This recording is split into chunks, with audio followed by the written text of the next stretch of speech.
Hello నమస్తే, welcome to reality check. ఆంధ్రప్రదేశ్లో కాంగ్రెస్ పార్టీకి పునర్జీవనం తేవడం కోసం వైఎస్ షర్మిల అక్కడ కాంగ్రెస్ పార్టీ బాధ్యతలు తీసుకున్నారు. దాదాపు 10 ఏళ్ల తర్వాత కాంగ్రెస్ పార్టీ ఆంధ్రప్రదేశ్లో సీరియస్గా ఫైట్ చేస్తున్నామని చెప్తోంది. వైఎస్ఆర్ కాంగ్రెస్ పార్టీ తెలుగుదేశం పార్టీలను టార్గెట్ చేస్తూ నిన్న వైఎస్ షర్మిల కొన్ని వ్యాఖ్యలు చేశారు. పీసీసీ అధ్యక్షురాలుగా బాధ్యతలు తీసుకున్నారు.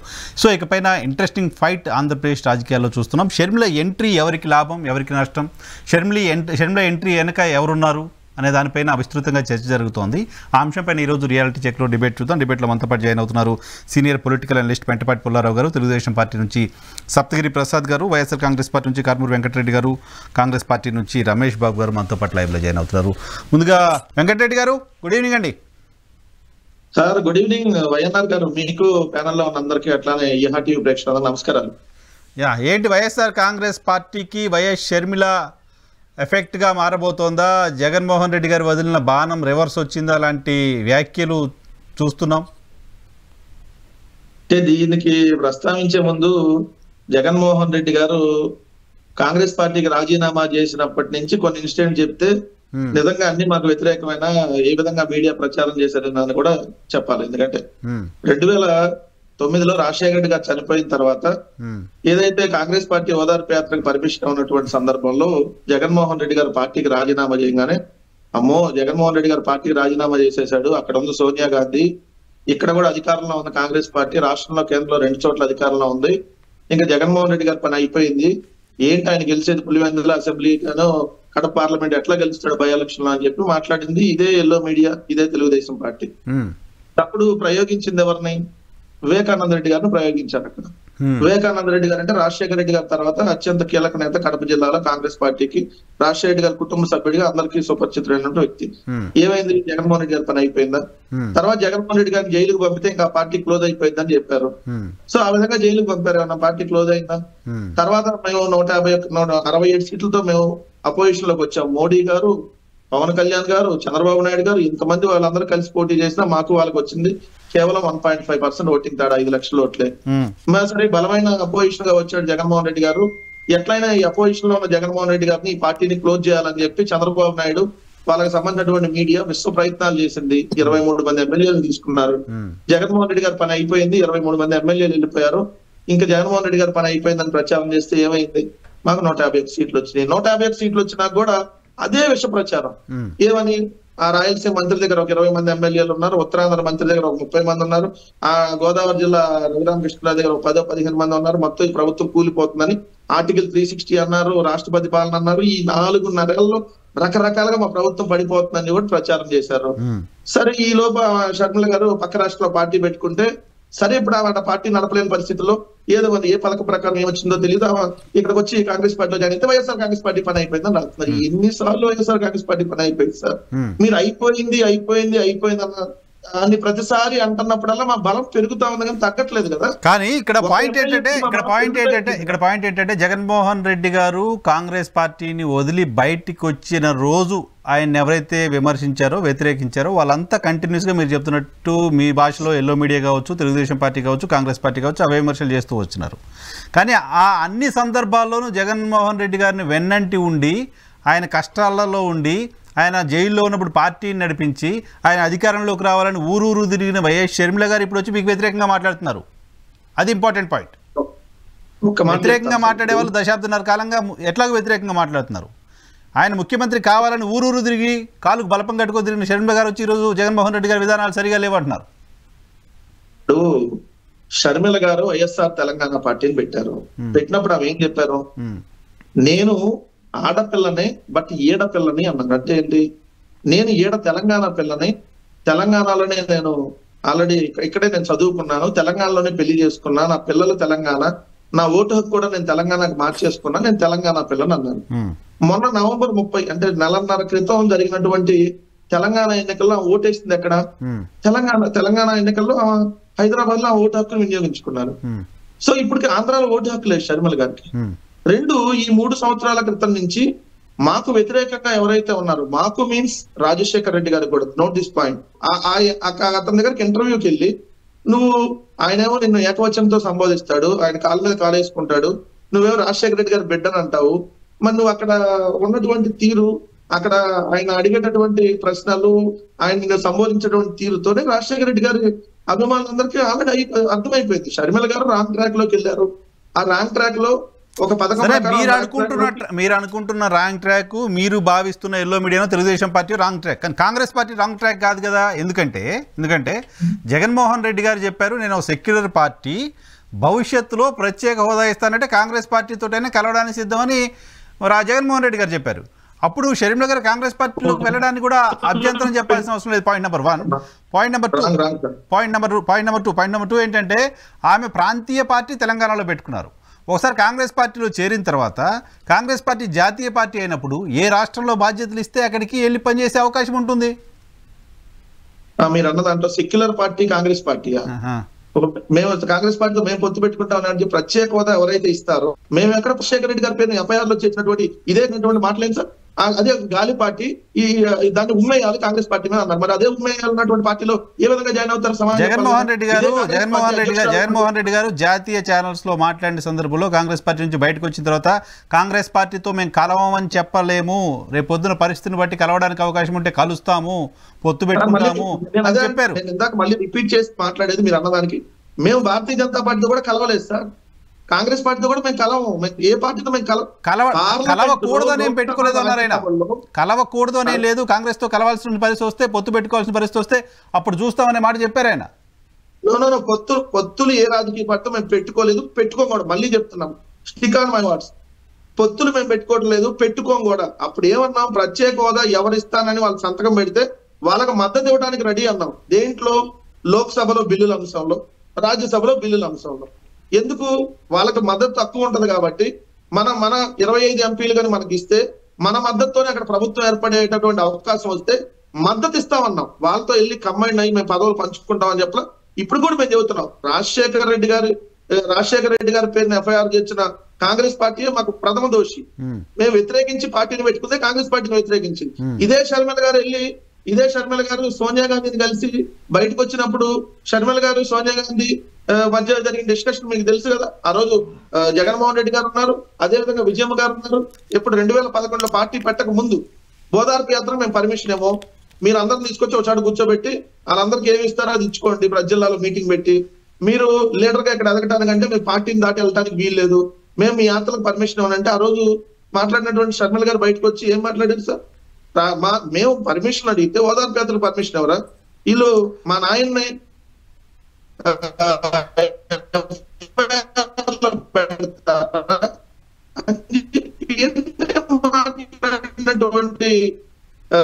షర్మిల గారు మొన్న కూడా కదా సార్, అదే ఆ షర్మిల గారు అంతకుముందు మాట్లాడిన మాట గుర్తుపెట్టుకున్నారు మీరు, అంతకుముందు మాట్లాడింది గుర్తుపెట్టుకున్నారు, ఇప్పుడు చెప్పింది ఎందుకు పట్టించుకోరు? అంతకుముందు మాట్లాడిన మాటలను గుర్తుపెట్టుకుంటున్నారు, ఇప్పుడు చెప్తున్న మాటలను ఎందుకు పట్టించుకోరు? ఇప్పుడు చెప్తున్న మాటలంటే అర్థం కాలేదు సార్. ఇప్పుడు ఆమె చెప్తోంది ఎఫ్ఐఆర్ లో పేరు పెట్టడం వెనక ఏం జరిగిందనేది సోనియా గాంధీ గారు, రాహుల్ గాంధీ గారు చెప్పారు, నేను కన్విన్స్ అయ్యాను, వాళ్ళకి మా కుటుంబం పట్ల, రాజశేఖర రెడ్డి గారి పట్ల అచంచల పైన గౌరవం, అభిమానం ఉన్నాయని ఆమె చెప్తున్నారు. దాన్ని ఎందుకు కన్సిడర్ చేయరు? ముందు చెప్పింది కాదు సార్, ఆమె ఎవరు కన్విన్స్ అవడానికి? అప్పుడు విమర్శ చేసినప్పుడు ఆమె విమర్శ చేసిందని మీరే చెప్తున్నారు. ఆమె ఎవరు కన్విన్స్ అవడానికి? అప్పుడు ఆమె విమర్శ చేసినప్పుడు ఆమె విమర్శ చేసినప్పుడు అయిపోతే టోటల్ వైఎస్ఆర్ అభిమానులందరూ కన్విన్స్ అయిపోయారు. అవుతారా లేదా చూద్దాం, అవుతారా లేదా అందరినీ కన్విన్స్ చేస్తారా లేదా చూద్దాం sir. Public will decide, public decide చేస్తారు. బట్ ఇప్పుడు మీరు ఆమె క్వశ్చన్ చేయడానికి గతంలో ఆమె చెప్పిన మాటల్ని ఇప్పుడు కోట్ చేస్తున్న సందర్భంలో ఇప్పుడు ఆమె చెప్తున్న మాటలకు కూడా వ్యాలిడిటీ ఉంటుంది కదా నా పాయింట్. ఒక నిమిషం, వెంకటరెడ్డి గారు, ప్రసాద్ గారు, సప్తగిరి ప్రసాద్ గారు, నమస్తే సార్. నమస్కారం, మీకే ప్యానెల్లో ఉన్న పెద్దలందరికీ నా నమస్కారాలు సార్. చెప్పండి సార్ ప్లీజ్. ప్రసాద్ గారు, ఏంటి తెలుగుదేశం పార్టీ వదిలిన బాణం అంట చంద్రబాబు నాయుడు గారి చివరి అస్త్రం వైఎస్ షర్మిల అనేది నిన్న సజ్జల రామకృష్ణారెడ్డి గారు చెప్తున్నమాట. ఇప్పుడు వీళ్ళ కామెడీలకి, వీళ్ళ డిప్రెషన్లకి అడ్డు దుప్పు లేకుండా ఉన్నాయి. సాక్షాత్ మీ చెల్లెలే చెప్పింది, నన్ను ఎవరు వదిలిన బాణం కాదు, నన్ను కాంగ్రెస్ పార్టీని వదిలిన బాణము, మా అన్న వదిలేసిన బాణం నన్ను ఆమె చెప్పుకుంటాడు. మధ్యలో మమ్మల్ని ఎందుకు లాగుతాడు? మీ అన్నా చెల్లెల మధ్య ఆస్తి తగారాదులు ఉన్నాయో, ఇంకొక తగారాదులు ఉన్నాయో నాకేం తెలుసు, మాకేం సంబంధము? ఇప్పుడు నిన్న మొన్నటి వరకు మేము రైజ్ చేసిన ప్రశ్నలన్నింటినీ పోలవరం ఎందుకు కట్టలేదు, రాజధాని ఎందుకు కట్టలేదు, ప్రజలకు ఎందుకు అప్పులు ఎందుకు కుప్పలు చేసేసావు అని చెప్పి మేము నిలదీశాం, ప్రశ్నించాం. అదే ప్రశ్నలు వాళ్ళ చెల్లి అడిగింది ఈ రోజు. అదే అక్కడ అనుమానం వస్తుంది, మీ మాటలన్నీ ఆమె నోటి నుంచి వస్తుంటే అనుమానం వస్తుంది వాళ్ళకి. ఇప్పుడు ఎందుకు ఏం వాళ్ళ చెల్లి ఏం చిన్నపై బిడ్డ, చిన్న బిడ్డ షర్మిల మేమన్నా? ఆమె కూడా ఒక పార్టీ పెట్టింది. She is also daughter of Rajasekhara Reddy, she has also legacy of Rajasekhara Reddy. She's not an ordinary woman. PCC అధ్యక్షురాల హోదాలో ఆమె అడిగింది. దానికి నువ్వు సమాధానం చెప్పరా బాబు అంటే అది వదిలేసి చంద్రబాబు నాయుడు చెప్పించినాడు, నాయన నెత్తి నోరు గుట్టుకోడు ఏంది గోల, మాకు మీ కామెడీలు తగలయ్యా, మాకేం సంబంధమయ్యా? అందరూ అడుగుతున్నారబ్బా. అందరూ ఇప్పుడు సజ్జల రామకృష్ణారెడ్డి గారు ఒక ఫ్యాషన్ అయిపోయింది. ఏది జరిగినా చంద్రబాబు నాయుడు గారే. అంగన్వాడీలో ధర్నా చేసినా చంద్రబాబు నాయుడు గారు ఎగదోలినాడు అంటాడు. ఆశా వర్కర్లు ధర్నా చేసినా చంద్రబాబు నాయుడు గారు ఎగదోలినాడు అంటారు. సర్వశిక్ష ఉద్యోగులు ఎగదోలినా చంద్రబాబు నాయుడు ఎగదోలినాడబ్బా, మాకేం సంబంధం లేదు, వాళ్ళు చాలా మంచి వాళ్ళు. ఏమండి వేలాది మంది లక్షలాది మంది ఉద్యోగస్తులు మేము చెప్తూ ఆందోళన చేస్తారా? 42 రోజులు మీ చెల్లెలకి మేము చెప్పాలనా? ఏంది ఫస్ట్ ఏముంది వీళ్ళ మైండ్ సెట్ ఏం తెలుసా? వివేకానంద రెడ్డి గారు చనిపోయిన తర్వాత ఫస్ట్ డైలాగే వీళ్ళది నారాసుర రక్త చరిత్ర అని. అసలు కేసు ఇన్వెస్టిగేషన్ స్టార్టే కాలేదు, అసలు ఇన్వెస్టిగేషన్ టీమ్ కాన్స్టిట్యూట్ కాలేదు. నారాసుర రక్త చరిత్ర అని మా నెత్తి మీద దోషేసేదానికి ట్రై చేసినారు. తీరా చూడబోతే అరెస్ట్ అయిందంతా మీ అబ్బాయిలు, మీ బాబాయిలు, నీ కుటుంబ సభ్యులు, నీ కార్యకర్తలు అరెస్ట్ అయ్యి జైలుకు పోయారు. ఇప్పుడు వాళ్ళ చెల్లెలు వచ్చి పోరాటం చేస్తా ఉంది. ఎవరు సాదాసీదా చెల్లెలు కాదు ఆమె.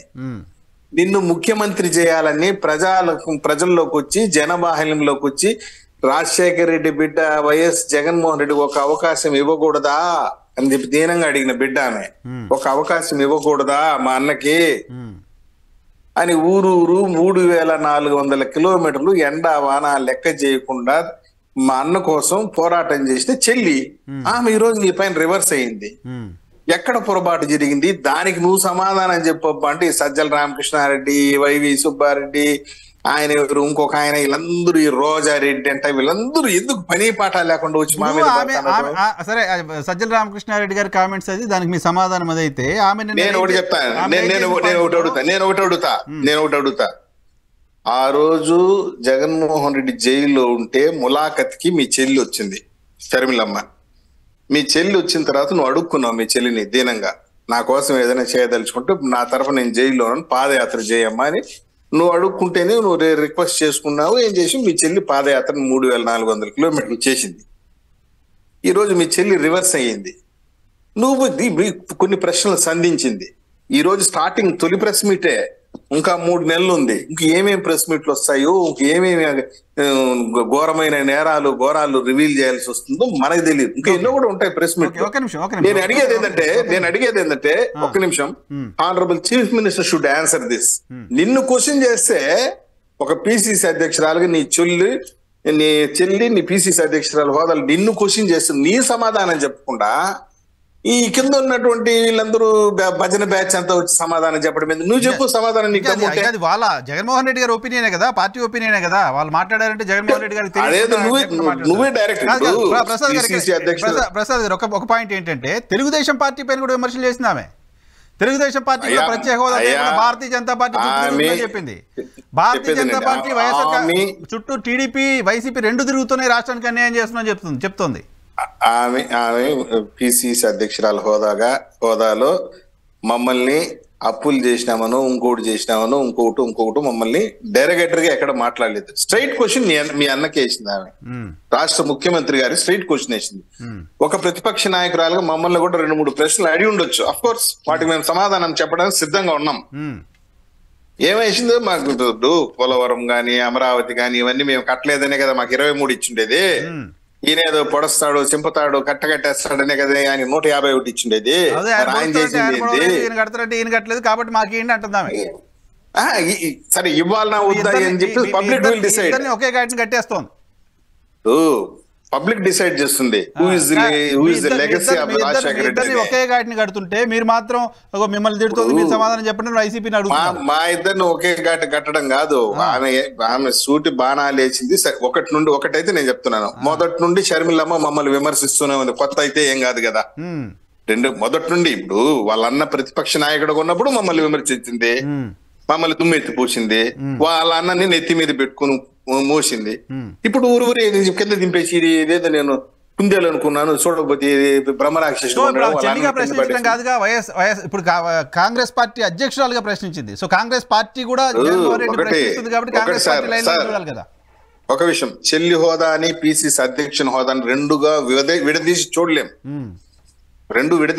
వాళ్ళు కాల్చుకుంటే మీడియా ముందర ఎన్నైనా మాట్లాడుకోవచ్చు, మాకు సంబంధం లేదు, ఆమె పిసిసి అధ్యక్షురాలు, మా చెల్లి వేరు మొన్న కూడా పెళ్లిలోకి వచ్చి అన్నని గట్టిగా కౌగిలించుకునింది, అది ఇదని చెప్పి ఏమైనా సమర్థించుకోవచ్చు, మాకు అనవసరం. నేను అడిగేది ఏంటంటే, నీ కోసం పోరాటం చేసిన నీ చెల్లి నీకు రివర్స్ అయింది, ఒకసారి సరి చూసుకో అని చెప్తున్నావు. ఏదైనా జరిగితే నువ్వు మీ చెల్లి కూర్చొని సెటిల్ చేసుకున్నావు, అంతేగాని మీ ఇంట్లో నువ్వు బాత్రూమ్ లో కాలు జారి కింద పడిపోయినా కానీ మమ్మల్ని నిందించొద్దు అంటున్నావు. రైట్, ఓకే, ఒక్క నిమిషం. రమేష్ గారు నమస్తే అండి. నమస్తే అండి. రమేష్ గారు, ఏంటి వైఎస్ షర్మిల గారి మొదటి రోజు ప్రసంగం చుట్టూ పొలిటికల్ డిస్కషన్ చూస్తున్నాం. వైఎస్ షర్మిల చంద్రబాబు నాయుడు గారు వదిలిన బాణం అంటూ వైఎస్ఆర్ కాంగ్రెస్ పార్టీ చెప్తోంది. దానిపైన మీ రియాక్షన్ ఏంటి? కాంగ్రెస్ పార్టీ ఏమనుకుంటోంది? సార్, ఫస్ట్ ఆఫ్ ఆల్ ఒక విషయం గుర్తుపెట్టుకోవాలి. షర్మిల గారు పిసిసి ప్రెసిడెంట్, ఆమె కాంగ్రెస్ పార్టీ అధ్యక్షురాలుగా ఉన్నారు. రాబోయే ఎలక్షన్ దృష్టిలో పెట్టుకొని ఆమెని పిసిసి ప్రెసిడెంట్ గా నియమించిన అధిష్టానం. షర్మిల గారు కాంగ్రెస్ పార్టీ వదిలిన బాణం ఈ రాష్ట్రంలో ఉన్న వైసీపీ, టీడీపీ, బీజేపీ, జనసేన పార్టీలపై, ఇది క్లియర్. రెండో విషయం, నిన్న ఆమె అడిగిన 4 ప్రశ్నలు. ఒకటి, కేంద్రం మెడల్లో ఉంచి తీసుకొస్తా అన్న ప్రత్యేక హోదా ఏమైంది? 2, ఇన్ని అప్పులు ఎందుకైంది ఈ రాష్ట్రం మీద? 3, రాజధాని పేరుతో 3 రాజధానుల పేరుతో రాజధాని కట్టకుండా డ్రామా అయింది. 4, ఒక క్రైస్తవుడైన నువ్వు ఈ దేశంలో ఉన్న మణిపూర్లో కొన్ని వేల మంది క్రైస్తవులు నిరాశలు చేశారు, కొన్ని వేల చర్చలు కూల్చేశారు. ఈ విషయం మీద బీజేపీకి అగెనిస్ట్ గా ఎందుకు మాట్లాడు? ఈ అంశాలన్నిటికి కూడా సెంటర్ పాయింట్ బీజేపీ. ఎందుకంటే ప్రత్యేక హోదా ఇవ్వాల్సింది కేంద్ర ప్రభుత్వం, పోరాడాల్సింది ఈ రాష్ట్రంలో ఉన్న వైసీపీ కావచ్చు, టీడీపీ కావచ్చు, ఇంతకుముందు అధికారం టీడీపీ కావచ్చు. వీళ్ళు పోరాడకపోగా ఏదైతే ముస్లింలకు వ్యతిరేకంగా ఇంతకు ముందు సిఏ ఎన్ఆర్సీ బిల్లు తీసుకొచ్చిన బీజేపీ ప్రభుత్వం ఆ రోజు వాళ్ళకి సపోర్ట్ చేసి వచ్చారు. అదేవిధంగా రైతు వ్యతిరేక చట్టాలకి వీళ్ళు సపోర్ట్ చేసి వచ్చారు. వాళ్ళు అసలు అడక్క ముందే ఏ బిల్లు పెడతానికి మళ్ళించింది ఈ రాష్ట్రంలో వైసీపీ ప్రభుత్వం. సో ఆమె అడిగిన మాటలకి వీళ్ళు సమాధానం చెప్పలేక ఈ రోజు వాళ్ళు వదిలిన బాడం, వీళ్ళు వదిలిన బాడం అంటూ ఆమె కామెంట్ చేయటం. అసలు కాంగ్రెస్ పార్టీ ఉనికి లేదని చెప్పే సజ్జల రామకృష్ణారెడ్డి గారు కాంగ్రెస్ పార్టీ గురించి షర్మిల గారి గురించి మాట్లాడారు. ఇది చాలా హాస్యాస్పదంగా ఉంది వాస్తవం. కానీ కాంగ్రెస్ పార్టీ జగన్మోహన్ రెడ్డి గారికి వ్యతిరేకంగా చాలా మందిని ప్రయోగించింది. ఆ మాటకు వస్తే వివేకానంద రెడ్డి గారితో కూడా పోటీ చేయించింది. ఇప్పుడు కూడా కుటుంబంలోంచి ఇంకో వ్యక్తిని తీసుకొచ్చి జగన్మోహన్ రెడ్డి గారికి వ్యతిరేకంగా ప్రయోగిస్తుంది అనేది కదా కాంగ్రెస్ పార్టీ సానుభూతి పరులు ప్రతి చోట ఉంటారు. అది వైఎస్ కుటుంబంలో ఉంటారు, ఇంకో చోట కూడా ఉంటారు. ఆ రోజు జగన్మోహన్ రెడ్డి పార్టీ పెట్టారని చెప్పి వివేకానంద రెడ్డి గారు చిన్నపిల్లడేం కాదు, ఆయనతో పాటు వెళ్ళిపోతారు. కాంగ్రెస్ పార్టీ భావజాలం మీద వాళ్ళకి గౌరవం ఉండి విశ్వాసం ఉంది కాబట్టి ఆ రోజు వివేకానంద రెడ్డి గారు కాంగ్రెస్ పార్టీలో ఉన్నారు. ఆ రోజు ఆ తర్వాత జరిగిన పరిణామాల్లో వాళ్ళు ఏదో కుటుంబంలో అందరు కూర్చొని మాట్లాడుకుని ఆయన మళ్ళీ వేరే వెళ్ళిపోయి వాళ్ళతో కలిసిపోయి వచ్చేమో. కానీ ఈ రాష్ట్రంలో ఈ రోజు ఉన్న పరిస్థితులు చూస్తే ఏదైతే జగన్మోహన్ రెడ్డి గారు హామీలు ఇచ్చి ఈ రోజు నవరత్నాలు అది ఇది హామీలు ఇచ్చి అధికారంలోకి వచ్చారు, దాంట్లో ఏది కూడా వర్కౌట్ అయ్యే పరిస్థితి కనిపించలేదు. ఈ రోజు మీరు పరిస్థితి చూస్తే ఈ రాష్ట్రంలో సగానికి పైగా ఎమ్మెల్యేలు క్యాండిడేట్లని ఈరోజు జగన్మోహన్ రెడ్డి గారు మారుస్తున్నారు.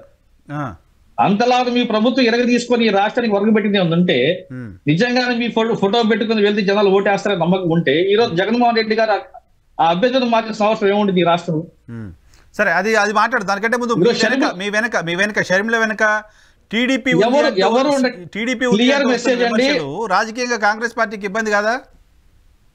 ఏమి లేదండి, మేము క్లియర్ మెసేజ్ ఇస్తున్నాము. ఇక్కడ బీజేపీ గడిచిన 3.5 సంవత్సరాలుగా ఆంధ్రప్రదేశ్ లో జగన్మోహన్ రెడ్డి సర్కారు పైన పవన్ కళ్యాణ్ గారు, టీడీపీ, లెఫ్ట్ పార్టీలు ఇంకా కొంతమంది ఏం మాట్లాడుతున్నారో సేమ్ వొకాబులరీ సేమ్ మాటల్ని ఈరోజు షర్మిల గారు మాట్లాడారు అంటే వాళ్ళ ఎజెండానే ఆమె తీసుకొచ్చింది అనేది ఖచ్చితంగా అధికారంలో ఎవరుంటే వారిపైన విమర్శలు వస్తాయండి. అధికారంలో ఎవరుంటే వారిపైన విమర్శలు వస్తాయి. ప్రతిపక్షాల మీద ఎప్పుడు రావు విమర్శలు వస్తాయి. గత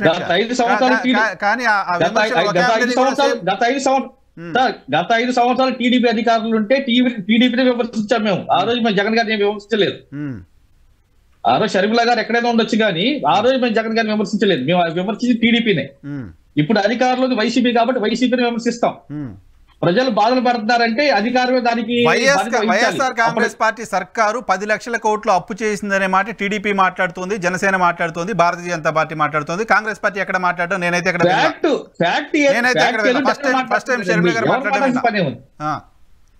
లేదు సార్. ఫ్యాక్ట్ అనేది ఎవరైనా అదే మాట్లాడతారు. ఫ్యాక్ట్ ఏదంటే అదే మాట్లాడతారు. ఎవరు మాట్లాడారు ఎవరు మాట్లాడిచారు కాదు కదా. ఈరోజు 10 లక్షల అప్పులు ఉంది, వాస్తవం కాదా? ఈ రాష్ట్రానికి 10 లక్షల కోట్ల అప్పులు ఉంది. మరి అదే మాట్లాడాము. దాంట్లో ఎవరో మాట చెప్పాల్సిన అవసరం ఏముంది మాకు? వెంకటరెడ్డి గారు ఇప్పుడు ఇందాక తెలుగుదేశం ప్రతినిధి మాట్లాడినది యాస్టీజ్ గా జర్నలిస్ట్ గా మీరు అబ్జర్వ్ చేసినా, న్యూట్రల్ గా అసలు అబ్జర్వ్ చేసినా కూడా క్లియర్ గా క్లారిటీగా ఉంది కదా. ఎందుకంటే ఎవరు నడిపిస్తున్నారు అనే దాని మీద అక్కడే అర్థం అవుతా ఉంది. ఎందుకంటే మా మీద ఏదో ఓరకు విమర్శలు ఏంటి, దాన్ని అసలు పట్టించుకోవాల్సి లేదు, వైసీపీ మీద పట్టించుకోవాలంటున్నాడు. అంటే ఏంటంటే ఓరక తెలుగుదేశం పార్టీ మీద వైఎస్ఆర్సీపీ మీద విమర్శ చేయాలి చేస్తూ తెలుగుదేశం మీద చేయకపోతే మళ్ళీ ఇప్పుడే డౌట్ వచ్చింది. స్టార్టింగ్ లోనే డౌట్ వస్తే ఆ ఉన్న 1-2 కాంగ్రెస్ పార్టీలో కూడా జాయిన్ అయ్యేటటువంటి అవకాశం ఉండదు అనేటటువంటి ఆలోచనతో షర్మిల గారు అలానే మాట్లాడాలని ఇండైరెక్ట్ గా తెలుగుదేశం ప్రతినిధి ఒప్పుకున్నట్టే కదా. 2 షర్మిల గారు మొన్నటిదాకా వీళ్ళకి దుర్మార్గురాలు కదా సార్, ద్రోహి కదా మొన్నటిదాకా. ఆ వాయిస్ ఏంటి అట్లా ఉంటది అంటే రకరకాలుగా ట్రోల్ చేసింది కదా. ఇదే బాలకృష్ణ గారు ఆఫీస్ నుంచి 2014లో షర్మిల గారికి వేరే వాళ్ళకి అక్రమ సంబంధం అంతకట్టి ఇదే తెలుగుదేశం పార్టీ వ్యవహరించింది కదా. మరి అన్ని తెలుగుదేశం వాళ్ళు మర్చిపోతే అట్లా. ఈ రోజు మేమంటే పక్క రాష్ట్రానికి మేమే పంపించామని కూడా ఇదే తెలుగుదేశం పార్టీ స్టార్టింగ్ లో విమర్శలు చేస్తుంది. మీకు గుర్తుందో లేదు? చెల్లిని పక్కకు పంపించాడు అని విమర్శ చేశారు. బీజేపీతో కొద్దిసేపు బీజేపీ వాళ్ళే పార్టీ పెట్టించారు. జగన్మోహన్ రెడ్డి గారి డైరెక్షన్ లో బీజేపీ డైరెక్షన్ లో జగన్మోహన్ రెడ్డి గారు చెప్పాడు అందుకనే పార్టీ పెట్టించారని కూడా వీళ్ళు విమర్శ చేశారు. రకరకాలుగా వీళ్ళందరూ మాట్లాడి నేను ఎందుకు తెలుగుదేశం దీని వెనకాల ఉందని అంటున్నానంటే చంద్రబాబు నాయుడు ప్లస్ కేవీపీ రామచంద్రరావు, రఘురామకృష్ణరాజు 2 పత్రికాధిపతులు వీళ్ళందరూ ఒక పథకం ప్రకారమే షర్మిల గారిని తెలంగాణలోకి ఎంటర్ చేసి వయా ఆంధ్రప్రదేశ్ కి తీసుకొని వచ్చారంటానికి మా దగ్గర ఆధారాలు ఉన్నాయి. ఆధారాలు నేను చెప్తున్నా. 21 మే 2023 అంటే 7 నెలల క్రితం షర్మిల గారు తెలంగాణలో ఇంకా తిరుగుతుంది. అప్పటికి ఆమె ఆ రోజు ఆంధ్రప్రదేశ్ లో వచ్చినటువంటి కథనం షర్మిల గారు ఏపీ పిసిసి అధ్యక్షురాలుగా బాధ్యతలు తీసుకోబోతుందని చెప్పి ఆంధ్రజ్యోతి రాధాకృష్ణ రాశాడు. ఎలా రాశాడు? 2 రఘురామకృష్ణరాజు 2 సంవత్సరాల క్రితం ఇదే ఆంధ్రజ్యోతి రాధాకృష్ణకి ఇచ్చినటువంటి ఇంటర్వ్యూలో షర్మిల తెలంగాణలో ఊరకట్లా ఉంది, రేపొద్దున ఆమె వెళ్ళేది ఏపీకే, ఏపీ నుంచే రేపొద్దున రాజకీయాలు చేయబోతుందని రాశారు 2 సంవత్సరాల క్రితం. అప్పుడేమో ఆమె ఆడపిల్లనే ఈడపిల్లనే అని మాట్లాడింది. నాకేం సంబంధం అండి ఆంధ్రాకి? ఆంధ్రాలో నేను పుట్టాను, నేను తెలంగాణ కోడల్ని, ఆంధ్ర రాజకీయాల గురించి నన్ను అసలు అడగొద్దు అని చెప్పి మాట్లాడిన రఘురామకృష్ణరాజు, రాధాకృష్ణ వీళ్ళందరూ 2 సంవత్సరాల నుంచే చెప్తున్నారు షర్మిల గారు ఏపీకి వస్తారు అని. పొలిటికల్ ప్రిడిక్షన్ ఎవరైనా చేస్తారుగా జనరల్ గా. అవును సార్, బ్రహ్మం గారు తప్ప ఎవరు చేయలేదు.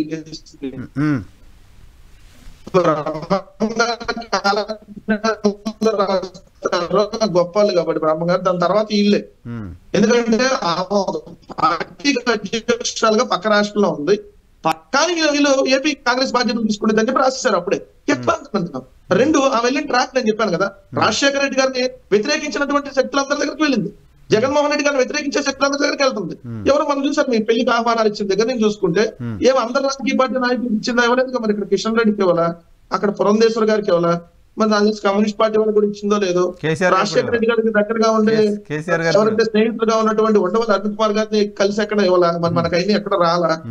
మనం వెళ్ళింది ఎవరితో? చంద్రబాబు, రేవంత్ రెడ్డి, పవన్ కళ్యాణ్, రాధాకృష్ణ. ఎవరు వీళ్ళందరూ? చంద్రబాబు మొక్కలే కదా మొత్తం. చంద్రబాబు కోసం పనిచేసేటటువంటి వ్యక్తులే కదా. ప్రతిసారి వీళ్ళు చెల్లిని వదిలేసాడు అన్ని రాతలు రాస్తా ప్రతిసారి డిబేట్ లో ఎందుకు తీసుకొని వచ్చారు? యాజ్ ఒక పథకం ప్రకారం జగన్మోహన్ రెడ్డి గారి మీద ఆఖరి అస్త్రంగా ప్రయోగించబోతానికి తీసుకొని వచ్చారు. అయిపోయినాయి కదా ఈ ఆఖరి అస్త్రం కూడా. ఎన్నటితో ఆల్రెడీ ఆఖరి అస్త్రం బుసుక్ అయిపోయింది కదా. ఇప్పుడు ఇంకేం అస్త్రాలు ఉంటాయి ఇంకా తీసుకురావడానికి వాళ్ళకి? మా దగ్గర పనిచేసిన డబ్బులు తీసుకొని పనిచేసిన ప్రశాంత్ కిషోర్ ఒక అస్త్రం అంట వాళ్ళకి. లేదంటే మా పార్టీలోకి ప్రచారం చేసినటువంటి షర్మిల గారు, మళ్ళీ నేను చెబుతున్నా, మా పార్టీలో పదవులు లేవు షర్మిల గారికి. ఎందుకంటే ఒక ఎమ్మెల్యే అభ్యర్థిగా ఉన్న పోటీ చేస్తాను అనుకోండి, ఎమ్మెల్యేగా పోటీ చేస్తుంటే వాళ్ళ ఆవిడ ప్రచారం చేసిద్ది, వాళ్ళ పిల్లలు ప్రచారం చేస్తారు, వాళ్ళ అన్నదమ్ములు ప్రచారం చేస్తారు. అదే విధంగా వైఎస్ఆర్ కాంగ్రెస్ పార్టీ కోసం ప్రచారం 2014 ఎన్నికల్లో చేశారు, 19లో కూడా చేశారు. అంతమించి వైఎస్ఆర్ కాంగ్రెస్ పార్టీలో పదవులు ఏమి లేవు షర్మిల గారికి. ఆమె ఇప్పుడు రాజకీయాల్లో సో ఆమె తెలంగాణ వెళ్ళి పార్టీ పెట్టుకుంది. ఏ ఆశయంతో పెట్టింది? ముఖ్యమంత్రి అవ్వాలన్నటువంటి ఆశయంతో పెట్టింది. మరి ఇప్పుడు ఆ పదవులు మేము ఇవ్వలేము కదా. ఆ ఆశయం ఏంటి? ముఖ్యమంత్రి కావాలి, తెలంగాణలో అవ్వాలని వెళ్ళింది, అక్కడ అవ్వాలి. సరే ఆమె పొలిటికల్ లైన్ ఎలాగైనా వెళ్ళే డెసిషన్ ఆమె తీసుకుంటారు సార్. కానీ టీడీపీ ఉంది అనడానికి సంబంధించి మీరు చెప్తున్న బేస్ పైన ఒకసారి ప్రసాద్ గారితో మాట్లాడదాం. ప్రసాద్ గారు. ఒక్క నిమిషం సార్, అదే కాంగ్రెస్ పార్టీ వాళ్ళు కూడా ఒక్క నిమిషం చెప్తా. ఇదే కాంగ్రెస్ పార్టీ వాళ్ళు ఈ రోజు మాట్లాడితే ఆమె పిసిసి అధ్యక్షురాలు హోదాలో మాట్లాడింది 10 లక్షల కోట్లు అప్పు ఉందని. ఎవడు చెప్పాడు 10 లక్షల కోట్లు అప్పు ఉందని? టీం ఎక్కడ ఉంది మీకు? రిజర్వ్ బ్యాంక్ చెప్పింది. మీరు చెప్పండి ఎంత ఉందో, మీరు చెప్పండి ఎంత ఉందో అప్పు. 4,40,000 కోట్లు పార్లమెంట్ లో చెప్పింది. మీకు తెలియకపోతే తెలుసుకోండి. అవి కాకుండా కార్పొరేషన్లు కలిపితే 1,50,000 కోట్ల నుంచి 2 లక్షల కోట్ల రూపాయలు అప్పు ఉంటాయి. అది ఎప్పుడు? రాష్ట్రం విడిపోయినప్పటి నుంచి ఉంటాయి కార్పొరేషన్ అప్పులు. రాష్ట్రం విడిపోయినప్పుడు ఎంత వచ్చింది? దాని తర్వాత చంద్రబాబు మీరు అప్పులే తేలేదంటారా? మీరు అప్పులే తేలేదంటారా ఈ రాష్ట్రం వచ్చిన తర్వాత? చంద్రబాబు ఏమో 11 లక్షల కోట్లు. ఏమండి? మీరు వైఎస్ఆర్ గవర్నమెంట్ అప్పులు తేలేదంటారా? వైసీపీ గవర్నమెంట్ ఎవరు తేలేదని చెప్పారు? సంవత్సరానికి FRBM లిమిట్ 45,000 కోట్ల నుంచి 45,000 కోట్ల లోపు. అంటే సంవత్సరానికి గురించే కదా డెవలప్మెంట్ లేదని మాట్లాడుతున్నారు. దాని గురించి అడిగారు. దాని ఏముంది? తెలంగాణలో పాదయాత్ర చేసిన ఏం చేశారు చెప్పండి. కనపడుతుంది. తెలంగాణలో ఓటు హక్కుండి తెలంగాణలో కాదు, ఆంధ్రాలో కూడా 14 నెలలు జగన్, ఆంధ్రప్రదేశ్ లో వచ్చి 14 నెలలు జగన్ గారు గ్రామంలో 14 నెలలు. వినండి లైబ్రరీ ఏంటి, సచివాలయం ఏంటి, లేదంటే అంగన్వాడీ భవనం ఏంటి, అదే విధంగా నాడు నేడు స్కూల్ ఏ విధంగా బాగు చేసాం, 4 పోర్టులు, 10 ఫిషింగ్ హార్బర్లు, 6 ఫిష్ ల్యాండ్. ఈ డెవలప్మెంట్ ఆంధ్రలో వచ్చి జరగమండి. తెలంగాణలో పెద్ద ఫ్యాషన్ అయిపోయింది. 14 నెలలు TV5 నాయుడు తెలంగాణ, ఈనాడు రామోజీరావు తెలంగాణ, వాళ్ళు ఓటు హక్కుండే తెలంగాణ, షర్మిల తెలంగాణ. ఏదైనా మళ్ళీ మీరు ఆంధ్రలో అంటే షర్మిలాది తెలంగాణ మీరు పెట్టారని తీసుకున్నారు. పార్టీగా పిసిసి అధ్యక్షురాలు, మళ్ళీ మీరు వచ్చి ప్రెస్ మీట్, మళ్ళీ షోయింగ్, దానికి 14 నెలల పాటు 14 నెలల పాటు మీ నాయకుడు జైల్లో ఉంటే పార్టీ నడిపిందావా? 14 నెలల పాటు మీ నాయకుడు జైల్లో ఉండి పార్టీ నడిపింది ఎవరు? 14 నెలలు ఎవరు నడిపారు? 14 చెప్పు. 14 నెలల పాటు 14 నెలల పాటు నీ నాయకుడు జైల్లో పార్టీ నడిపింది. మర్చిపోయారా? బాబు, కాంగ్రెస్ పార్టీకి ఇంతకంటే పెద్ద సీన్ ఇచ్చి మాట్లాడే అవసరం కూడా లేదు. కానీ 0 సీట్లు, ఒక సర్పంచ్ లేడు. ఈ నాయకుడు కాంగ్రెస్ పార్టీ ముందు ఎంపీ, అది తెలుసుకో ముందు. ఈ నాయకుడు కాంగ్రెస్ పార్టీలో ముందు ఎంపీ. రాజీనామా లెటర్ మొహానిశ్రేసి ఎక్కడి నుంచి పోయాడు? మొహానిశ్రేసి 5 లక్షలు పుట్టింది ఎక్కడ? జగన్మోహన్ రెడ్డి పుట్టింది ఎక్కడ? నీ నాయకుడు పుట్టింది ఏ పార్టీలో? నీ నాయకుడు పుట్టింది ఏ పార్టీలో ముందు అది చెప్పు. జగన్మోహన్ రెడ్డి గారితో పెట్టుకుంటే సోనియా గాంధీ. నీ నాయకుడు పుట్టింది ఏ పార్టీలో చెప్పు. ఎవరితో పెట్టుకునేది ఏముందిలే కానీ ముందు తెలిసింది. నీ నాయకుడు పుట్టింది ఏదో చెప్పు ముందు. రైట్ ఒక్క నిమిషం సార్. గరిష్ట అబద్ధాలు నిజాలు అయిపోవు. నీ నాయకుడు పుట్టిగా ముందు నువ్వు 22 ఎంపీలు గెలిపెట్టి ప్రత్యేక హోదా చేస్తే మెడలు వచ్చాను కాళ్ళు పట్టుకుంటున్నారు. చూడుకోబోయి ప్రసాద్ గారు ఎవరుకుంటా సిగ్గు. వెంకటరెడ్డి గారు, రమేష్ గారు, ప్రసాద్ గారు, మీరే ఉన్నారు. తెలుగుదేశం పార్టీ నాయకుడు పుట్టింది రాజశేఖర రెడ్డి సీఎం 2 సార్లు చేసి కాంగ్రెస్ పార్టీ. మగాడు జగన్మోహన్ రెడ్డి గారు మీలాగా పొద్దున పట్టు తెలుగుదేశం. రాజకీయాలు గెలుపుకోవడం ఉంటాయా?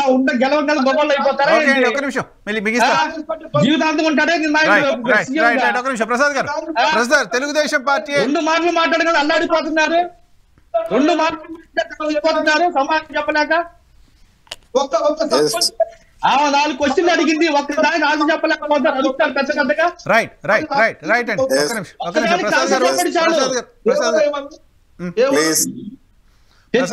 తెచ్చారా? ఏ కాన్స్టిట్యూషన్ మాది ఒంగోలులే. ఎన్ని వచ్చినాయి ఓట్లు? 500 ఇదిగో, వచ్చినాయా? నేను అదే చెప్తున్నా. వెంకటరెడ్డి గారు వస్తాయిలేండి, ఇప్పుడు నీ నాయకుడు 9 ఏళ్ళు పనిచేశాలి సీఎం అవడానికి. ఒక నిమిషం. BSP పోటీ చేస్తే వస్తారు బాబు 500 ఓట్లు ఊరుకోండి. బాబు రాజకీయాలు అన్ని జరుగుతాయి, ఊడిపడ్డ ఎవడు కూడా ప్రసాద్, ఆకాశంలో నుంచి రైట్, రమేష్ గారు, గెలుపులు ఉంటాయి, ఒక నిమిషం. గెలుపులు ఊడిపడ్డు. జగన్మోహన్ రెడ్డి గారితో పెట్టుకుంటే మొత్తం ఈ పార్టీ చూద్దాం ఇక 3 నెలలు. ఒక నిమిషం. పార్టీ పట్టగల సీఎం అయ్యాడు జగన్మోహన్ రెడ్డి. రైట్ 9 ఏళ్ళు వెయిట్ చేశాడు. ప్రజలు 9 ఏళ్ళు వెయిట్ చేసేలా ఒక్క నిమిషం. ఉంటే రాజకీయాలు అన్నీ ఉంటాయి. ఒక్క నిమిషం అండి, ఒక్క నిమిషం ప్లీజ్ ఇద్దరు ఆగాలి. మీరిద్దరు ఒక నిమిషం ఆగండి. ప్రసాద్ గారు, తెలుగుదేశం పార్టీ వెనక ఉంది అనడానికి సంబంధించిన సబ్స్టాన్షియల్ ఎవిడెన్స్ ఉంది మా దగ్గర. వాళ్ళు ఏం మాట్లాడారు 2 ఏళ్ల క్రితం నుంచే, 2 ఏళ్ల ముందు నుంచే షర్మిల ఏపీకి వస్తుంది అంటూ ఏ రకంగా మాట్లాడుతున్నారో చూస్తున్నాం. షర్మిల చెయ్యాలి కాబట్టి టీడీపీ పైన 2 విమర్శలు చేసింది తప్ప అవి విమర్శలు కాదు అనేది వెంకటరెడ్డి గారు చెప్తున్నమాట. సార్ ఇప్పుడు నేను చెప్పడం కదా, సప్తగిరి ప్రసాద్ గారు అన్నారు ఆ మాట. తెలుగుదేశం మీద ఏదో వరకు నామినల్ అంటే దాని గురించి పెద్ద డిస్కషన్ అవసరం లేదు, మా మీద ఏదో ఒక్కటే మాట్లాడింది. ప్రసాద్ గారే అన్నారు. అదే నేను కోట్ చేశాను. నేను ఒక ప్రతిపక్షంగా ఉన్న షర్మిలమ్మ మరో ప్రతిపక్షాన్ని మమ్మల్ని విమర్శించడంలో అక్కడ అర్థం లేదు. No meaning in that. మేము ప్రతిపక్షంలో ఉన్నాం, నువ్వు ప్రతిపక్షంలో ఉన్నావు. ఈ రాష్ట్ర ప్రజలకు ఏదైనా మేలు జరగాలంటే చేయగలిగింది అధికార పార్టీ చేయగలుగుతుంది. సరే, పనిలో పని మా మీద కూడా 2-3 విమర్శలు చేసావు, నేను కాదని చెప్పలేదు. విమర్శ చేయొచ్చు. ఒక పొలిటికల్ పార్టీగా ఇప్పుడు కొందరు ఏ విధమైన ట్రాన్స్ లో ఉంటారంటే, నీకు ఒక సర్పంచ్ కూడా రాలేదు, నువ్వు ఎంపీటీసీ కూడా రాలేదు కాబట్టి నువ్వు ప్రశ్నించకూడదు, నువ్వు విమర్శించా కాదు. వినండి మీ ఆలోచనలే అట్లే ఉంటది. మీ ఆలోచన అట్లే ఉంటది. నీకు మాట్లాడే అర్హత లేదంటే వినండి ప్లీజ్. వెంకటరెడ్డి గారు వినండి. నేనేం కాంగ్రెస్ పార్టీని వెనకేసి రాలేదు. వినండి సార్, ఇప్పుడు మీ ఆలోచనలు ఎట్లుందంటే, వినండి నాకు 151 వచ్చేసింది కాబట్టి నేను ఎట్ట పడితే అట్ట మాట్లాడతా, నా ఎట్ట పెడితే అట్ట చేస్తా, నేను రాజ్యాంగాన్ని ఉల్లంఘిస్తా, అప్పులు తెస్తా, ఏమన్నా చేస్తానంటే కుదరదు కదా డెమోక్రసీలో.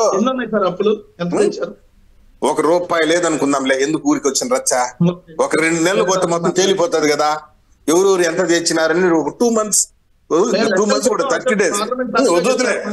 లేదు, నేను చెప్తాను ఏనండి. ఈ రాష్ట్రంలో అంగన్వాడీ వర్కర్ల ఉద్యమం వెనకాల మేమే ఉన్నాం అనుకోండి, ఆశా వర్కర్ల ఉద్యమం వెనకాల మేము ఉన్నాం అనుకోండి, మున్సిపల్ వర్కర్ వెనకాల మేము అనుకోండి. మీరు అట్లా అంటున్నారు. మీరు మీ ఉద్దేశం అంటే, ఒరే నాయన అసలు మీ చెల్లి అడిగిన ప్రశ్నకి ఒకటైతే నిజం, మీ చెల్లి ఏ రోజు వచ్చి నిన్ను దేహి అని అడుక్కోలేదు సహాయం చేయమని. నువ్వైతే అడుక్కున్నావు. జగన్మోహన్ రెడ్డి అయితే అడిగాడు, షర్మిలమ్మే ఇంటర్వ్యూ పెట్టి వినండి. ఇప్పుడు నేను డిబేటే నేను చెప్పేది వినాలి కదా. వినండి, ఇప్పుడు డిబేటే నేను చెప్తా ఉండేది, నేను మాట్లాడతాం కూడా డిబేటే. షర్మిలమ్మ నుండి నువ్వు లబ్ధి పొందుండవు. జగన్మోహన్ రెడ్డి నీకోసం 3400 కిలోమీటర్లు తిరిగి మైక్ ఎత్తుకుని అరిసి లబ్ధి పొందుండవు. నువ్వు నీ నుండి షర్మిలమ్మ లబ్ధి పొందలేదని నేను అనుకుంటున్నా. మరి ఏందో నాకు తెలియదు, అదేందో మీరు చెప్పాలా. కాబట్టి నేను వినండి, నేనేం చెప్తానంటే వినండి సార్, వెంకటరెడ్డి గారిని కాస్త ఓపిక ఉండమండి, అందుకే ఆవేశపడదు. సార్ ఒక్క నిమిషం. షర్మిల గారి తెలుగుదేశం పార్టీకి అంత ప్రేమ ఉంటే ఆమె ముఖ్యమంత్రి పదవి కావాలి. మరి తెలుగుదేశం వాళ్ళు ఇచ్చేయచ్చు కదా. రాజశేఖర రెడ్డి గారి బిడ్డ కదా, 3000 కిలోమీటర్ల పాదయాత్ర చేసింది కదా. తెలుగుదేశం పార్టీ బాగా ఈ రోజు అసలు చాలా ఎమోషనల్ గా అసలు షర్మిలమ్మ అంటున్నారు సార్. కష్టపడింది మీ పార్టీ కోసం కదా, వాళ్ళు ఎందుకు చేస్తారు? మరి నేను ఒక విషయం, ఇప్పుడు వెంకటరెడ్డి గారు డిబేట్ లో మాట్లాడేటప్పుడు ఎదుటి వాళ్ళకి అవకాశం ఏంటి. మీరు పట్టణాల్లో ఉంటారు, మీకు నెట్వర్క్లు బాగుంటాయి, పల్లెల్లో ఉండే వాళ్ళకి నెట్వర్క్లు ఆ విధంగా ఉండవు కదా. నేనేమైనా ఇర్రిలెవెంట్ గా డైరెక్టర్ గా మాట్లాడితే క్వశ్చన్ చేయండి. నేను అడిగేది ఒకటే, ఇది ఇప్పుడు ఒక విషయం అయితే సరే వైఎన్ఆర్ గారు, నేనైనా ఇంకొకరైనా డిబేట్ లో కూర్చుని వాదించే వాళ్ళమే. నిజమేది అబద్ధం మీద డిసైడ్ చేసేది పబ్లిక్. ఒరే సప్తగిరి 2 3 అంటే ఒప్పుకోరు కదా పబ్లిక్. 2 4 జగన్మోహన్ రెడ్డి గారి సోదరి మనిషి షర్మిలమ్మ అంటేనే జనం నమ్ముతారు, కాదు అంటే నమ్మరు కదా. నీ కోసం పాదయాత్ర చేసిందబ్బా మీ చెల్లి అంటే అది నమ్ముతారు. షర్మిలమ్మ కోసం జగన్ రెడ్డి పాదయాత్ర చేసినాడు అంటే ఎవరు నమ్మరు. వీడేవి పిచ్చోడు కొన్నాడు అంటారు. అంటే నేనేమంటానంటే ఒక నిమిషం వైఎన్ఆర్ గారు, మీకి మీ చెల్లికి మధ్య గొడవలో మమ్మల్ని లాగుతారు, పైగా ఇంకో డైలాగ్ కూడా కొడతారు ముఖ్యమంత్రి, నా కుటుంబాన్ని చీల్చేసినారు అంటాడు. ఎందుకబ్బా నీ కుటుంబాన్ని చీల్చాల్సిన అవసరం నాకేమొచ్చింది?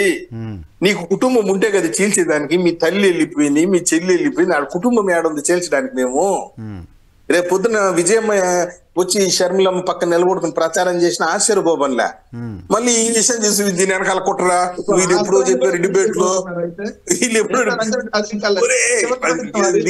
ఒకటి. రెడ్డి గారు వినండి, ఇది ఏంద్రంటే సైకోఫిజియా ఆఫ్ ద రిఫ్ అంటారు దీన్ని. ఇది మానసిక జబ్బు, అది భయం. తను తాను చూసి భయపడిపోతున్నారు, తను తాను చూసి భయపడిపోయి ఏదోదో ఊహించుకొని రాత్రుల్లో నిద్ర లేకుండా లేచి కూర్చోవటం, ఇవన్నీ జరుగుతుంటాయి ఆయనకి. నీవు మీ చెల్లి కొట్లాడుకుంటే మమ్మల్ని గుంజటమేందబ్బా. కానీ ప్రసాద్ గారు వైఎస్ షర్మిల పట్ల కాంగ్రెస్ పార్టీ ఓన్ చేసుకుంటుంది. ఆమెనే మా నాయకుడు కూతురు మళ్ళీ మా పార్టీలోకి వచ్చింది అని హ్యాపీగా ఉంది ఆ పార్టీ, అంతవరకు ఓకే. కానీ తెలుగుదేశం పార్టీ ఓవర్గా వైఎస్ షర్మిల విషయంలో పాజిటివ్గా రియాక్ట్ అవుతూ పోవడం వల్ల వైఎస్ షర్మిలకి కాంగ్రెస్ పార్టీకి కూడా నష్టమేమో కదా సార్. నేను ఒక విషయం చెప్తాను వింటారా? తెలుగుదేశం పార్టీ అయినా వైఎస్ఆర్ పార్టీ అయినా కాంగ్రెస్, ఎందుకంటే వైఎస్ షర్మిల ఆంధ్రప్రదేశ్ లో ప్రచారం చేస్తున్న సందర్భంలో ఆమె పైన తెలుగుదేశం పార్టీ కూడా విమర్శలు చేసింది చాలా. వినండి సార్, తెలుగుదేశం పార్టీలోనైనా వైఎస్ఆర్ పార్టీలోనైనా కాంగ్రెస్ పార్టీలోనైనా నాయకులు వెళ్ళిన సందర్భాలు చాలా ఉన్నాయి. వెళ్ళిన తర్వాత చేసిన తప్పులు తెలుసుకొని మళ్ళీ పార్టీలోకి వచ్చి పదవులు అనుభవించిన సందర్భాలు కూడా చాలా ఉన్నాయి.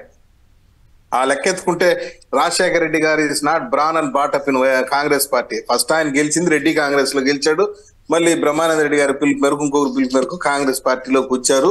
ఈ లీడ్ కాంగ్రెస్ పార్టీ 2 సార్లు ముఖ్యమంత్రి చేసినారు.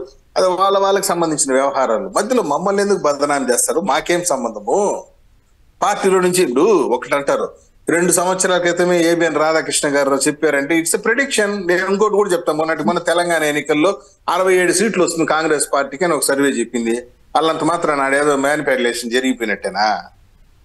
రేపు కూడా చెప్తాను, ఇంకొక సర్వే ఒకటి వచ్చింది నిన్నగాక మొన్న, టీడీపీ ప్లస్ జనసేన.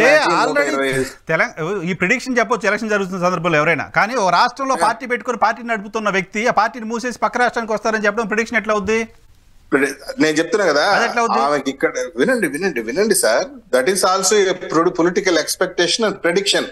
ఏమో ఇక్కడ ఇప్పుడు వాళ్ళు అంటున్నారు తెలంగాణ షర్మిలమ్మకు ఆంధ్ర రాష్ట్రంలో ఓటే లేదు అని చెప్పంటారు. ఏమమ్మా నీ కోసం పాదయాత్ర చేసినప్పుడు ఆ పాయింట్ గుర్తు రాలేదు నీకే? ఏడు ఓటే లేదు అనేసి ఇప్పుడే గుర్తొచ్చిందా తెలంగాణ?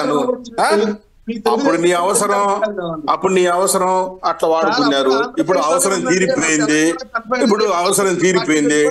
అప్పుడు మీ దృష్టిలో షర్మిలమ్మ బాణం లాగా కనిపించింది. ఇప్పుడే చెప్పండి, అదే అర్థవంతంగా చేస్తాడు. అదే చెప్తాను నేను, అర్థవంతంగా చేద్దామని. నీకి మీ చెల్లికి తగరాదు, మాకేం సంబంధము? మమ్మల్ని ఎందుకు బదనాం చేస్తారు? నిజానికి సంబంధం లేదు, ఉండకూడదు కూడా.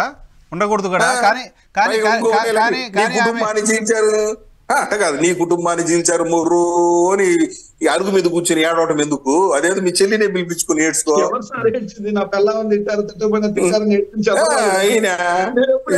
చంద్రబాబు జగన్మోహన్ రెడ్డి చెప్పలేదమ్మా. ఏంది నాకు అర్థం కాదు. నీ కుటుంబాన్ని చీల్చేశాడు, నీ కుటుంబం ఉంటే కదా. నీ కుటుంబాన్ని చీల్చింది ఎవరు బా? రైట్, రమేష్ గారు కంక్లూడ్ చేద్దాం. షర్మిల గారు కాంగ్రెస్ పార్టీ బాధ్యతలు తీసుకుంటున్న సందర్భంలో కాంగ్రెస్ పార్టీకి జనరల్గా జోష్ ఉండాలి. అరే మా నాయకులు మళ్ళీ వచ్చింది, కాంగ్రెస్ పార్టీ మళ్ళీ పాత వైభవం తెచ్చుకుంటుందనే ఇది ఉండాలి. కానీ ఆ వెనక వాళ్ళు ఉన్నారు వీళ్ళు ఉన్నారు అని ప్రచారం జరగడం అనేది ఇబ్బంది కలిగించుతా. ఇంతకుముందు అడిగాను, మళ్ళీ అడుగుతున్నాం. తెలంగాణలో కూడా ఆ పార్టీ పెట్టినప్పుడు బీజేపీ ఉందా వెనక, జగన్మోహన్ రెడ్డి ఉన్నారా, కాంగ్రెస్ పార్టీ ఉన్నారా, ఇటువంటి చర్చ జరిగింది. ఎవరు వదిలిన బాణం, ఎవరు వీసా ఇచ్చారు తెలంగాణకు అంటూ. ఇప్పుడు ఆంధ్రప్రదేశ్కి వచ్చినప్పుడు టీడీపీ ఉంది లేకపోతే ఇంకెవరు ఉందంటే ప్రచారం జరుగుతోంది. రాజకీయాల్లో నేను ఒకటే క్లియర్ గా చెప్తున్నాను, ఎవరి ఇంటెన్షన్ అయినా సరే రాజకీయాల్లో ఎదగాలని అనుకుంటారు. ఆ రోజు జగన్మోహన్ రెడ్డి గారు పార్టీ పెట్టినా, అంతకుముందు ఎన్టీఆర్ గారు పార్టీ పెట్టినా, నిన్న షర్మిల గారు పార్టీ పెట్టినా, ఎవరి స్థాయిలో వాళ్ళు సీఎం కావాలనో ఇంకేదో కావాలో ఎక్స్పెక్టేషన్స్ ఉంటాయి. పార్టీని లీడ్ చేసేటప్పుడు 1,00,000 కష్టాలు వస్తాయి. చిరంజీవి గారు లాంటి పిఆర్ పార్టీని లీడ్ చేయలేక వదిలేశారు మధ్యలో. దానికి ఆర్గనైజేషన్ సిస్టమ్ కావాలి, డబ్బు కావాలి, దానికి పెద్ద వ్యవస్థ పనిచేయాలి. షర్మిల గారు అక్కడ తెలంగాణలో పార్టీ పెట్టి ఆ లీడ్ చేసే విధానం వచ్చే సమస్యలు చూసుకున్నారు. సరే, చివరి టైంలో అక్కడ ఒక నియంత పాలనకి విరుద్ధంగా వ్యతిరేకంగా పనిచేయాలనుకున్నారు కాబట్టి కాంగ్రెస్ పార్టీ కలిసి పనిచేశారు. ఇక్కడ ఆంధ్రాలో కాంగ్రెస్ పార్టీలో స్పేస్ ఉంది లీడర్షిప్ కి, ఆమెకు ఆంధ్రాకి వచ్చారు. అల్టిమేట్ గా ఏ లీడర్ గోల్ అయినా సరే జగన్మోహన్ రెడ్డి గారు ఏం సర్వీస్ చేయడానికి, దేశాన్ని ఉద్ధరించడానికి పార్టీ పెట్టాలి. ఆయన సీఎం అవ్వాలనుకున్నాడు, అయ్యాడు. అంతే. షర్మిల గారు కూడా అదే ఇంటెన్షన్ తో వస్తారు. ఇప్పుడు పార్టీని ఉద్ధరించడంతో పాటు ఆమె కూడా ఏదో ఎక్స్పెక్టేషన్స్ ఉంటాయి. ఇక్కడ ఒక నిమిషం ఇక్కడ పాయింట్ ఏంటంటే, ఆమె ముఖ్యమంత్రి కావడం కోసము, రాష్ట్ర ప్రజలకు మంచి చేయడం కోసము, కాంగ్రెస్ పార్టీని మళ్ళీ బలోపేతం చేయడం కోసం రావడం ఓకే. కానీ ఆమె అక్కడికి వచ్చిన సందర్భం, మాట్లాడుతున్న మాటలు వాళ్ళ అన్నంటే పడదు కాబట్టి వాళ్ళ అన్నపైన విమర్శలు చేయడం కోసం, వాళ్ళ అన్నపైన కోపంతో వచ్చింది ఇలాంటి ఒక ఇంప్రెషన్ కలుగుతోంది. ఇక్కడ క్లియర్ మెసేజ్ అండి. ఇప్పుడు సపోజ్ నా ఇంట్లో నుంచి నా మనిషి ఎవరైనా బయటికి పోయి నా మీద కామెంట్ చేస్తున్నప్పుడు నా శత్రువులు చెప్పిందంటే అనుకుంటారు ఎవరైనా. అది వాళ్ళ వివేకానికి వదిలేయాలి. ఈ రోజు మా క్లియర్ గా ఇచ్చిన మెసేజ్ ఏంటంటే, రాబోయే ఎలక్షన్ లో 175 అసెంబ్లీ నియోజకవర్గాల్లో, 25 పార్లమెంట్ నియోజకవర్గాల్లో ఎవరితో పొత్తు లేకుండా వెళ్తున్నాం. అవకాశం ఉన్న చోటల్లో గట్టిగా గెలవడానికి ప్రయత్నం చేద్దాం. అసెంబ్లీలో మన కాంట్రిబ్యూట్ చూపిద్దాం. మనం ఏదో అధికారులకు వచ్చేస్తున్నామనో లేదా 150 సీట్లు గెలిచేస్తున్నామని కాదు. ఇక్కడ పార్టీ ఉనికిని చాటి చెప్పండి, అవకాశం ఉన్న చోట గెలవండి, కనీసం 50 నుంచి 60 సీట్లు గెలిచే విధంగా మనం ప్లాన్ చేసుకోండి, ఎక్కడా కూడా తగ్గబాకండి, పార్టీ ఓట్ షేర్ పెంచడం మాకు ఇండికేషన్ ఇచ్చారు. ఎందుకంటే ఈ రోజు క్లియర్ గా స్పేస్ ఉంది ఈ రాష్ట్రంలో. నిన్న మొన్నటి దాకా జగన్మోహన్ రెడ్డి గారి నమ్ముకుని ఏదైతే SC ST minority vote bank Congress party నుంచి బయటికి వెళ్ళిపోయిందో, కొంతమంది పునరాలోచనలో పడ్డారు. అందరూ పడ్డారు కూడా అనుకోవట్లేదు. సో ఈ రెండు పార్టీల నుంచి మేము ఓట్ షేర్ ఎక్స్పెక్ట్ చేస్తున్నాం. ఖచ్చితంగా మా స్పేస్ మాకు వచ్చింది. మళ్ళీ కాంగ్రెస్ పార్టీ పునర్వైభవం కోసం ట్రై చేస్తాం. అంత మాత్రాన ఏదో మేము టీడీపీకి తొత్తులుగా ఉన్నామో, తొత్తులు కూడా అవసరం మాకే ఉండిద్దండి. మా జాతీయ పార్టీ ఈ రోజు కాబట్టి రేపు 10 గంటలకు ఖచ్చితంగా వస్తాం. మేము తెలంగాణకి ఇచ్చినారో 10 ఏళ్ళు పట్టింది కాంగ్రెస్ పార్టీ అధికారులు రావటానికి. అవును, చివరికి 5 ఎమ్మెల్యేలతో మళ్ళీ కాంగ్రెస్ పార్టీ అధికారులకు వచ్చిందండి. సర్పంచ్లే అంత మాత్రం పార్టీ ఉండదు, సరే మీకు ఎంపీటీసీ ఎవడు లేడు, చిన్న పదవులు కూడా లేదు, మీరు మాట్లాడకూడదు అంటే ఇది ప్రజాస్వామ్యం. అదే ఉండదులేండి. కాంగ్రెస్ పార్టీకి కాంగ్రెస్ పార్టీ ఒకసారి వాస్తవం ఈ దేశంలో 2 ఎంపీలతో స్టార్ట్ అయితే బీజేపీలో తీవ్ర శక్తిగా ఎదిగింది వాస్తవం కాదా? ఏదైనా కూడా రాజకీయాల్లో జరుగుతాయి. ఏ రోజు కూడా అధికారం శాశ్వతం కాదు. ఖచ్చితంగా మా ఫైట్ రేపు రాబోయే ఎలక్షన్ లో గట్టిగానే ఉంటుంది. అవకాశం ఉన్నంత వరకు. Okay, thank you very much Ramesh గారు, ప్రసాద్ గారు, వెంకటరెడ్డి గారు డిబేట్లో పార్టిసిపేట్ చేసినందుకు. ఇది ఇవాల్టి రియాలిటీ చెక్. రేపటి షోలో మళ్ళీ కలుద్దాం. చూస్తూనే ఉండండి ఈటీవీ.